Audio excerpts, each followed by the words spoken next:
Hello and welcome back to this time the final of TNH number 78.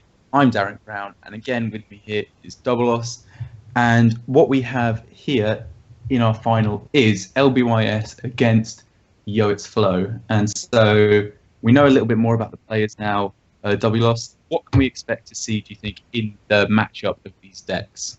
I expect to see some pretty high-level play. These are two very even if you haven't heard of them, they are established. Make no mistake. Flo had an extremely impressive performance at DreamHack Austin. LBYS had an extremely impressive performance in the NA qualifiers just very recently, and a lot of people will remember him for his very lucky triple Soulfire, and he is so much more than that. Like, both these players are. They're very established. They've been around for a long time. I'm excited to see this play.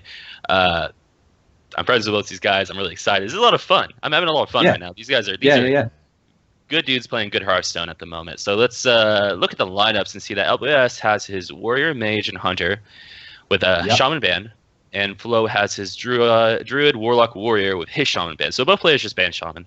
I mean, that's safe for LBYS, who I'm pretty sure is bringing Freeze Mage. He saw that Flo's Warrior wasn't control, so he feels safe enough. Just maybe LBS is very confident in his Freeze Mage. I can see him saying, "Yeah, Tempo Warrior won't be an issue ever. He'll be fine." Sure. That's probably exactly what's going on in his head. So So he opts just not to go for that ban and just pick the Shaman. I mean, that's the one real controversial thing I would see here. Everything else seems pretty standard, I'd say. Just get rid of Shaman. Yeah, no, I like that a lot, because I mean, I don't know how Freeze Mage lines up against Druid now that we've had the Force of Nature nerf, but I feel like I would imagine it's a lot more favorable for the Mage at this point. LBS would say so. Yeah. Most Freeze Mage players would say so. Probably. Yeah. I, again, not quite sure, but LBS is confident in his abilities. And here we go. We go into the start, and we have Yoitsflo on his Zulok and LBS on his Hunter. So, I mean, in this matchup, I think with the Warlock, you're really just looking to build up, like, as you were saying, fairly similar to the Zoo versus Reno lock. You're just looking to just run over your opponent, build up so much minion presence and minion damage that they die before they can drop their higher value minions in the later game. Yeah, I think for how tempo the Hunter deck is, you definitely want to make sure as a Zulok player that this game is over as soon as possible. Yeah.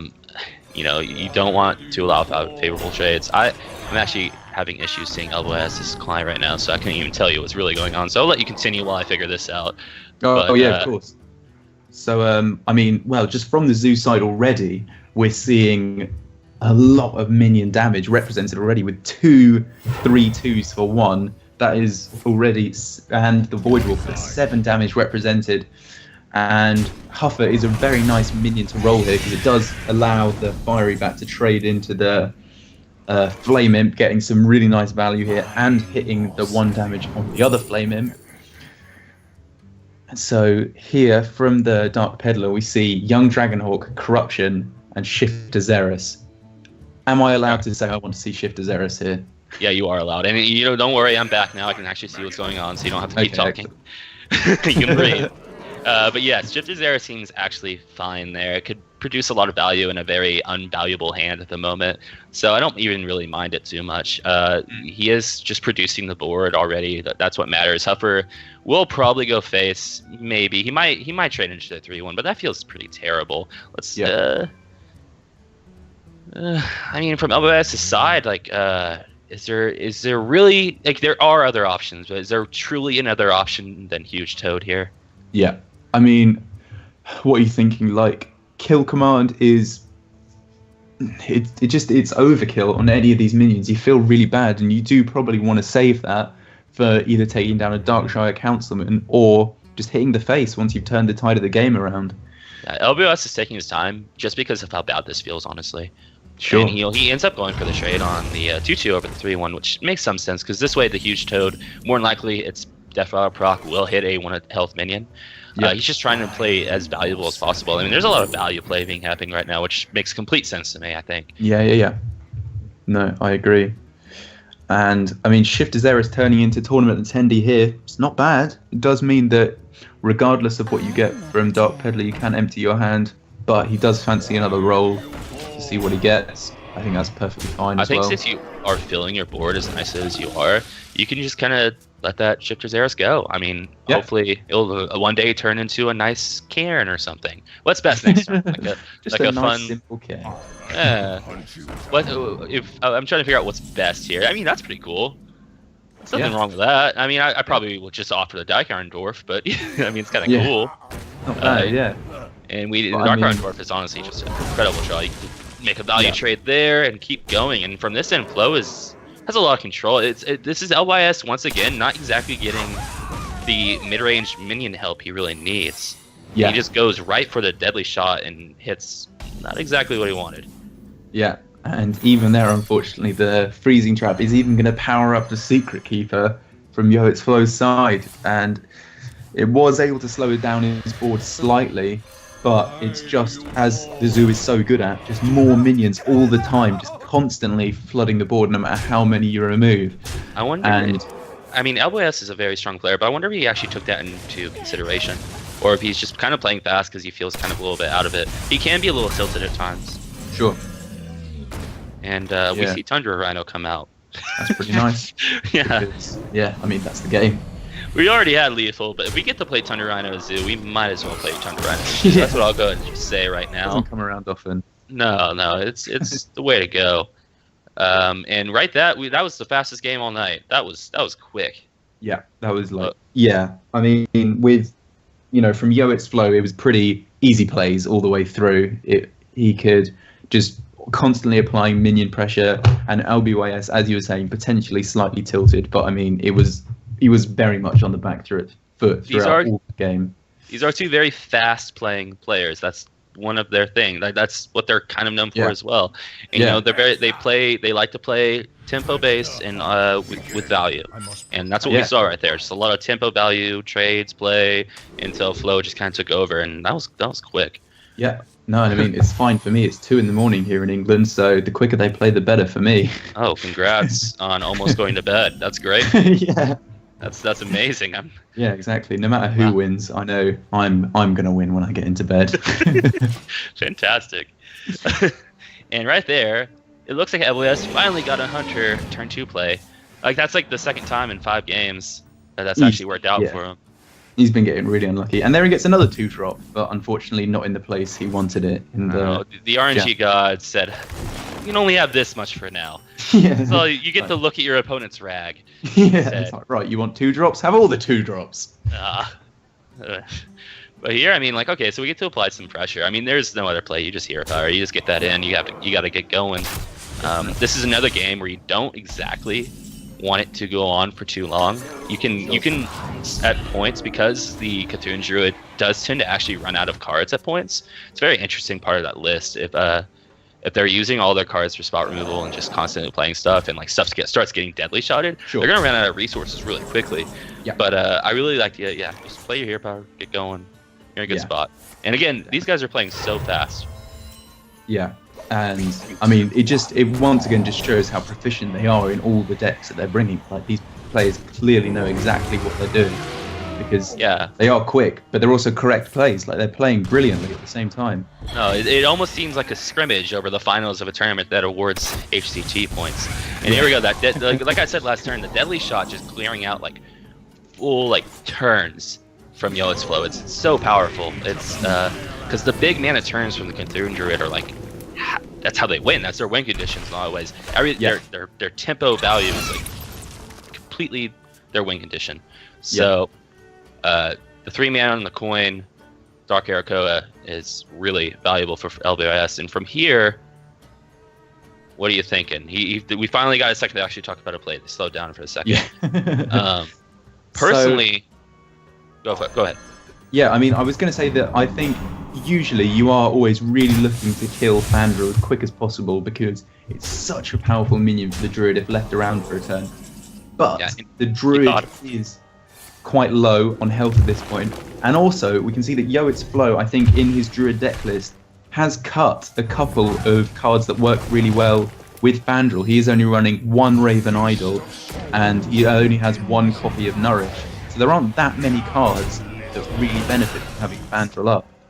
No, I agree. I think he took a second to think about, should I clear it, or not? Then he recognized, yeah, my opponent is really low in health. I have this kill command. I am applying pressure this turn. I might as well keep up with my game plan from this game at this point. We see a tracking into explosive trap. This is nice, and no matter what, LBYS, no matter what, should be pressing that 2-mana hero power. That's for sure. I absolutely agree. Yeah. And then from there, it's kind of a decision. That kill command was interesting. I think it's interesting. Would you have liked to see the quick shot and this trap as well? I think I would have liked to see the trap, and I don't know. You can just set up lethal now with trap, quick shot, hero power next turn, and potentially play something else. Maybe that you get off the top. Yeah, I think that's what he recognizes. Is just, okay, this is my plan. This is how I'm going to use my mana. This is what I'm doing next turn. This is what I'm doing this turn. So if he's following his plan, that's the absolute correct play, and I totally respect him for it. Yeah. That makes a lot of sense.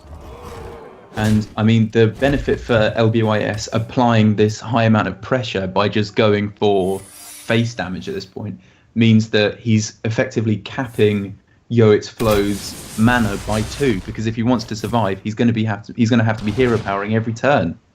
Yeah, but that's game. No, it's not. What am I saying? It's close. No, it's close. You're mana off. Yeah, exactly. If he, oh yeah. So with the hero power and then attack in, the Fandral will die. That's 8 damage. Yeah, he can't play the rag. No, he can't play the rag. I thought he was at 10 for a second. That's my mistake. Yeah. But this is really close. And like I was saying, the fact that he has the hero power limits his plays massively at this point. Yep. Stops him from winning. Yep. And that I don't know. I'm trying to find something, but I don't think it's there. How big is his Cthulhu at the moment? It's an 11/11. So if he hero powers and doesn't attack. attack, that is the actual out right now. Is not attacking. Yeah, and wow. That was an out. That was something you could have done. Yeah. I wonder if that was your actual out. Yeah, I agree. And I guess maybe he just didn't study the deck list, because in most Hunter decks, they're not running explosive shot. I think I'm fair in saying it's usually just a freezing trap. I wonder what Flo was thinking there. Just conceding. I mean, we figured it. I wasn't actually thinking at first, like, oh yeah, we just pass. But yeah, you can actually just hero power pass there, and exactly. Like, there's no reason not to. There's zero reason not to. Yeah, I agree with you, and I think that was. I mean, I guess he was just hoping that maybe he could just call the bluff of LBYS in making him think that it was an explosive trap, but it wasn't a bluff, and he was able to just take out that game, which is really unfortunate for Yoitsflo. That is unfortunate. I think. Well, we'll look back on that one, but you'll have to shake that off and move on. Yeah, because we got a freeze mage warrior, tempo warrior game coming, and we see an armor smith, a war axe, and a fierce monkey. That's pretty solid. And arcane intellect, loot hoarder accolades, pretty solid. He goes for the arcane loot hoarder, and this is gonna be an interesting game.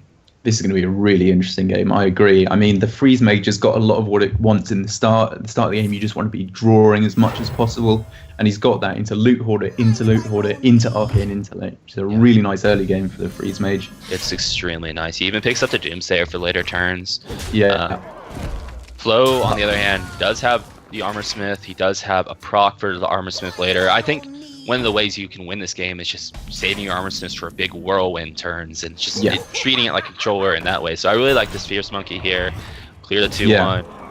I absolutely agree, because I mean, keep going. Yeah, like with the patron warriors of old, one of your win conditions was just playing 2 armor smiths and a bunch of whirlwind effects, and you just gain so much armor that your opponent doesn't have enough time to burn you down. And it does look like that might be what Yoitsflo is going for. And here's the LBYS tech, Freeze Mage tech of the month. He loves his mirror images in his Freeze Mage, and he will tell you about it. Yeah.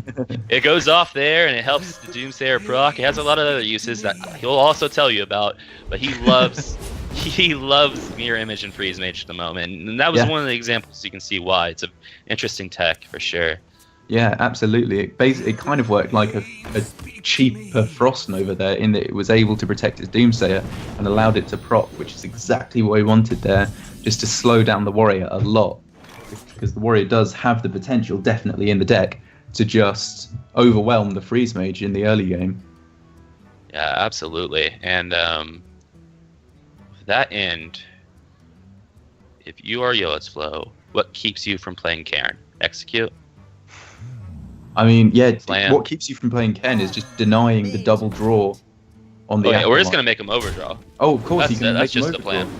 That's got to be the plan every time. Yeah, that's a really good point. Yep. And then armor up. This is efficient in all of the ways you want to be efficient against Freeze Mage. You're making him overdraw, you're providing yourself with armor, and that's totally one of the ways you can win. Yeah. So Ice Block is burned, which is definitely a really important card in pretty much any Freeze Mage matchup, I think.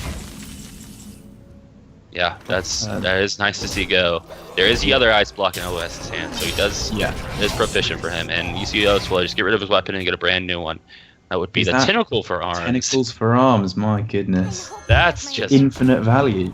Oh, Bob would be so proud. That is just so wacky. That's so much fun. We're having a lot of fun now, so pretty excited going forward. A great time all of a sudden. I was hating it now, but now we've got Tentacles for Arms. Yeah, now I've never had this much fun. And Yoitsflo picks up on turn 8 the best card against Freeze Mage in the entire game, probably. Ragnaros, the Fire Lord. Yeah, this is exactly what you want, just due to the fact that Freeze Mages will not tend to run Polymorph, and it's outside of a Fireball, range of Fireball ping. It's outside of double Frostbolt ping. Like, it takes so many resources for the Freeze Mage to be able to deal with this. And even if they freeze it, like we're seeing now, it can still just keep dealing its damage. It doesn't need to attack. So that was a really excellent card to get for Yoitsflo there. So LBYS now has to decide how he wants to possibly freeze Yoitsflo's face. He has to, like, okay, so here's the deal. He has 15 damage for the post Alexstrasza, so he might not feel like he should just like Frostbolt Ice Lance and like start going in now. That doesn't really seem correct. Yep. So he can. Okay, either way, like they kind of serve the same purpose. I almost like Ice Lance more just for the mana efficiency. Okay, he's just gonna go for the clear on Rag. That's just as good. Yep. I was kind of thinking maybe. You can kind of start setting up things, but getting a Rag is so important that I do like this. This also just sets up stuff. It's the same thing, essentially, except for we're not getting rid of as much armor. Like, all we would have gotten rid of is just through the hero power, but I do like the thought process of an LBYS here. No, I'm totally with you. But, I mean, this is just like draw after draw for Yoitsflo. He's getting all the top end of his deck as he gets up to 10 mana, and he is only there 1 damage off of popping the Ice Block from LBYS. Yeah, it's awkward for LBYS because it keeps him from playing Alexstrasza here. Exactly. Probably. Yeah. So I mean, assume he does play Alexstrasza here. The block will obviously be broken. Sorry, and he won't have enough damage to finish off Yoitsflo because of his armor. Yeah, maybe. I mean, you're correct. This is not a place you really want to be in here. That's for sure. And also, like, LBYS knows that even if he just freezes the minions, the block is going to be popped because of Tentacles for Arms. Like, it's actually a pretty good card here. Yeah. So it goes for the full freeze that also clears armor. It looked like he was massing over Frostbolt. He still might. We'll see. He's thinking about it. So I guess he's still thinking, by going for the Fireball but not the Frostbolt, he's still going to be getting most of his damage in after Alexstrasza. He just wanted to clear off some of the armor first, I guess. I know, it's just, you knew your opponent has Tentacle for Arms, so by not freezing face, you knew, I think he maybe forgot about Tentacle for Arms, honestly. You 100% are going to have your block broken here, yeah. Yeah, because he immediately conceded when he saw it come out. Yeah. He immediately conceded when he saw it come out. Yeah. I think I think he forgot it was there. Yeah, I think that's a fair point. Because you know your other ice block was discarded. Yeah. So that's healing yourself Alexstrasza doesn't win. Your opponent has Grom on board. Yeah. I think he completely forgot about Tentacle Farms there. Yeah, and that was rough for the Freeze Mage, because despite the fact that they got a lot of draw in the early game, which is exactly what you want, Yoitsflo just got powerful minion on turn every turn. On turn, what he had, Malkorok on 7, Rag on 8, and then Grom on 9. Like, you can't stand up against that. There's so much damage. Yeah, it was, and they're all mostly coming off the top. It was really strong. Yeah, exactly. But Flo did a really good job of setting up those turns with earlier plays. He was really efficient with his armor. He got lucky with Tentacle Arms, honestly. It was nice to have a weapon with technically 3 procs. Yeah, I agree. But it was strong overall play. LBYS played fine too. He went for his draw options more than most other things, which is what the more experienced Freeze Mage players do. So you can't fault him at all. And we'll see him right here go again against the Druid, which is the matchup we were just talking about before the series started. We both of us aren't really sure what the favoring here is. Yeah, exactly. And it's nice to see that though we've been speaking for 30 seconds, we've already missed the first 4 turns of the game. Yeah, these two guys are quick. It's the Bran into the Dark Arakoa here is pretty nice, because it is going to mean that already we've hit the crucial 10 attack on Cthulhu. So it's going to be if he does draw the Amber Weavers or the Twin Emperor, then it's going to be getting a lot of value really quickly. It really is, and we see a swipe come off the top, which it's interesting. Do we see it on the face? I kind of like it. Yes, pushing a lot of damage here. Yeah, you're not really going to get much more value than 2 1/1s out of a Freeze Mage. So I think it's perfectly fine to go for it here. It can be valuable against Barrier, but if Yoitsflo knows LBYS doesn't like Barrier anymore. He doesn't run it. Really? And he is wow, I didn't even see that. Oh yeah, he's against Barrier completely. He opts for the mirror images instead. So really? This is a nice knowledge of your opponent, kind of in that way, I believe too. Oh right, okay. I'm looking at the deck list now. He's running one ice barrier. Okay, so he has changed it, but he does not like double barrier. I know that much. Yeah. I said this without looking at deck list, but I know he's against barrier as much now. And yeah, I think we can just push damage here. Yeah. You're putting your opponent down to 11 with 6. You can do 6 damage next turn. Not that that's truly relevant, but it's nice to keep counting damage. LBYS goes for the AI and immediately drops Acolyte. Yeah. I mean, there is the potential to overdraw LBYS again here. You can overdraw him by 2 now that the Wrath is strong enough. No, you can't. Good point. I take that. Oh no, because you can't. Oh yeah, you can. Twice. Oh no, yeah, you can with the Hero Power Wrath. Yep. Living and Roots, then you can Living Roots it. That's a lot of it's a lot of resources. Yeah. For kind of a cute play, I would say. I like this just pushing damage here. Yeah. Cat Druid is for fight. He realizes that, and I mean, looking to how the game is going to progress. For Yoitsflo, he's got a lot of good top decks here. There's a lot of cards he's going to be really happy to draw from here on in.